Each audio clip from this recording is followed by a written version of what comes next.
Welcome to Sethu Chitra kitchen. நம்ம வைக்கிற குழம்பு 4 வீட்டுக்கு அப்படி மணக்கணும் அப்படின்னா நம்ம வீட்டில் அரைச்ச பொடியையே சேர்த்துக்கோங்க. நான் குழம்பு மிளகாய் தூள் வீட்டிலையே நான் அரைச்சேன், மிக்ஸி ஜார்லேயே அரைச்சிட்டேன். நான் கொஞ்சமாக பொருள் போட்டு அரைச்சதுனால மிக்ஸி ஜாரில் அரைச்சிட்டேன். நீங்கள் நிறைய குவான்டிட்டி இருக்கிறவங்க மிஷினில் கூட கொடுத்து அரைச்சிக்கோங்க. இதுவரைங்க எல்லாம் அரைச்சி அதை காற்றாட போட்டுட்டேன். ஏன்னா மிக்ஸி ஜாரில் ஹீட்டாக இருக்கும், அதனால் கொஞ்சம் காற்றாட விட்டு அதுக்கப்புறம் ஏர்டைட் பாக்ஸில் போட்டு நான் வச்சுடுவேன். எப்படி குழம்பு பண்ணுறதுன்னு பாருங்கள். நான் காரக்குழம்பு தான் பண்ணியிருக்கேன். அதுக்கு தேவையான காய்கறிகள்லாம் பாருங்கள். ஒரு 5 கத்திரிக்காய் எடுத்து நீல வாக்கில் கட் பண்ணிட்டேன். பூண்டு ஒரு பெரிய பூண்டை உரித்து அது பல்லெல்லாம் லைட்டாக தட்டி வச்சுருக்கிறேன். ஒரு கைப்பிடி சின்ன வெங்காயம், முருங்கைக்காய் 1, தக்காளி மீடியம் சைஸ் தக்காளி 2, கருவேப்பிலையாக நல்லா அலசி வச்சுருக்கிறேன். புளி ஒரு சின்ன நெல்லிக்காய் அளவு புளி எடுத்து வச்சுருக்கேன். அதை நல்லா புளியை நல்லா கரைச்சி எடுத்து வச்சுட்டேன். கடாயில் நல்லெண்ணெய் விட்டுருக்கேன். ஒரு 1.5 குழிக்கரண்டி நல்லெண்ணெய் விட்டுருக்கேன். வெந்தயம், கடுகு தாளிக்கிறதுக்கு நான் இந்த எண்ணெயில் சேர்த்துடுறேன்.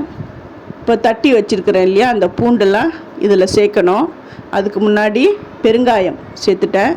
தட்டி வச்சுருக்கிற பூண்டு, கருவேப்பிலை, அந்த சின்ன வெங்காயத்தை இதில் சேர்த்துட்டு அந்த வெங்காயம் அந்த கண்ணாடி பதம் சொல்லலை, அந்த பதம் வரணும். அது வரையும் கொஞ்சம் லைட்டாக வதக்கிக்கணும். ஃபஸ்ட்டு என்னுடைய வீடியோ பார்க்குறவங்க சப்ஸ்கிரைப் பண்ணலைன்னா சப்ஸ்கிரைப் பண்ணுங்கள், ஆல் அண்ட் ஆப்ஷன் தொடுங்க. அப்போ தான் நான் போகிற ஒரு வீடியோவுடைய நோட்டிஃபிகேஷனும் உங்களுக்கு காட்டும். இப்போ காஷ்மீரி மிளகாய் தூள் இதில் சேர்க்க போகிறேன்.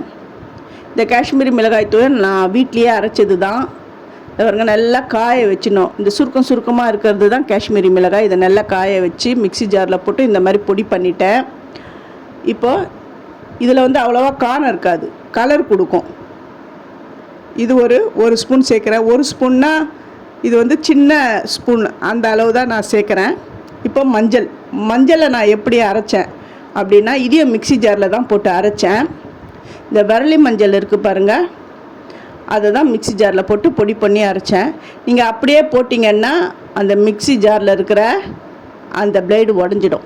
இதை நல்லா வெயிலில் காய வச்சுட்டு இந்த பூண்டு நெருக்கிறது பாருங்கள். நான் ஏற்கனவே இதில் தான் நான் நறுக்கி மிக்ஸி ஜாரில் சேர்த்து பொடி பண்ணி அந்த மஞ்சள் பொடி வச்சுருக்கிறேன். அதே மாதிரி இந்த மாதிரி நெருக்கிட்டு அதுக்கப்புறம் மிக்ஸி ஜாரில் போட்டு பொடி பண்ணிவிட்டு நல்லா ஜெலிச்சு எடுத்து வச்சுக்கோங்க. அந்த கோர்ஸாக இருக்கிறத மறுபடியும் அந்த மிக்ஸி ஜாரில் போட்டு மறுபடியும் பொடி பண்ணுங்க. இது பாருங்க, மஞ்சள் பொடி ரெடி ஆகிடுது. அதை ஒரு 1/4 ஸ்பூனுக்கு அப்படி சேர்த்துடுறேன். இந்த மாதிரி வீட்டில் அரைச்ச இந்த பொடிகளே சேர்த்து நீங்கள் பண்ணுங்களேன், நம்பவே மாட்டீங்க. அந்த அளவுக்கு டேஸ்ட்டாகவும் இருக்கும், மனம் அப்படி இருக்கும். இப்போ வெட்டி வச்சுருக்கிற கத்திரிக்காய், முருங்காவை நான் இதில் சேருங்க. நீங்கள் அரிசி கழுவுன தண்ணியில் அந்த தண்ணி கீழே விடாமல் அதில் இந்த கத்திரிக்காவை கட் பண்ணி போடுங்க. சீக்கிரம் கருக்காது. இப்போ எல்லாத்தையும் நல்லா நான் வதக்குறேன். இதுக்கப்புறம் நான் வெட்டி வச்சுருக்கிற தக்காளியை மிக்ஸி ஜாரில் போட்டு நல்லா பேஸ்ட் மாதிரி நான் அரைச்சி எடுத்துகிட்டு வரேன். புளியை நான் கரைச்சி அந்த தண்ணியில் இந்த அரைச்சி விட்டு இருக்கிற இந்த தக்காளி இதில் சேர்க்குறேன். இன்னும் கொஞ்சம் அந்த மிக்ஸி ஜாரில் தண்ணியை விட்டு நான் அதில் சேர்த்துட்டேன். தவிர குழம்பு மிளகாய் தூள் அதை அரைச்சி வச்சேன் பார்த்தீங்களா, அதை இந்த குழம்புக்கு கத்திரிக்காய் முருங்காயில் நான் சேர்க்குறேன். நான் இது உங்களுக்கு காரத்துக்கு ஏற்ற மாதிரி நீங்கள் சேர்த்துக்கோங்க. நான் ஒரு 1.5 ஸ்பூனுக்கு நான் சேர்த்தேன். இது நல்லா பரட்டி விடுங்க. நம்ம போட்டிருக்க அந்த குழம்பு மிளகாய் தூள் எல்லா காயிலையும் பரவுற அளவுக்கு நல்லா பரட்டி விடுங்க. இப்போது புளி நீரை இதில் விடுங்க. ஏற்கனவே தக்காளியை நம்ம அரைச்சி இந்த புளி நீரில் நம்ம போட்டிருக்கோம். இது எல்லாமே இந்த புளி நீரோடு எல்லாம் கலந்து வரட்டும். இப்போது உப்பு தேவையான அளவு போட்டுக்கோங்க.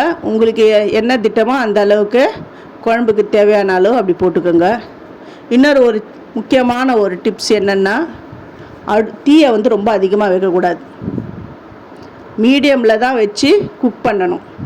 இந்த நடுவில் ஒரு கரண்டி வச்சுட்டு அது மேலே தட்டு போட்டு நான் மூடிடுறேன். இப்போ பாருங்கள், அந்த கலர்லாம் அவ்வளோ அழகாக இருக்கும். அந்த ஓரத்தில் அந்த எண்ணெய் அப்படி நிற்கும். அந்த ரெட்டிஷ் கலரு அவ்வளோ நல்லாயிருக்கும் இது பார்க்குறதுக்கு. இன்னும் கொஞ்சம் அடுப்பில் இருக்கட்டும், கொஞ்சம் திக்காக வரட்டும். குழம்பு அவ்வளோ நல்லாயிருக்கும். இந்த குழம்ப சாப்பிட்றவங்க யாருமே இது நல்லா இல்லை அப்படின்னு சொல்லவே மாட்டாங்க. கடைசியில் வெல்லம், ஏன்னா எல்லா அந்த புளிப்பு எல்லாத்தையும் அது பேலன்ஸ் பண்ணும். அதனால் வெல்லம் நான் சேர்த்துருக்குறேன். உங்களுக்கு வேணான்னா ஸ்கிப் பண்ணிவிடுங்க, அது அவங்கவுங்க இஷ்டம்தான். சூப்பரான காரக்குழம்பு ரெடி ஆகிடுது. தேங்க்யூ.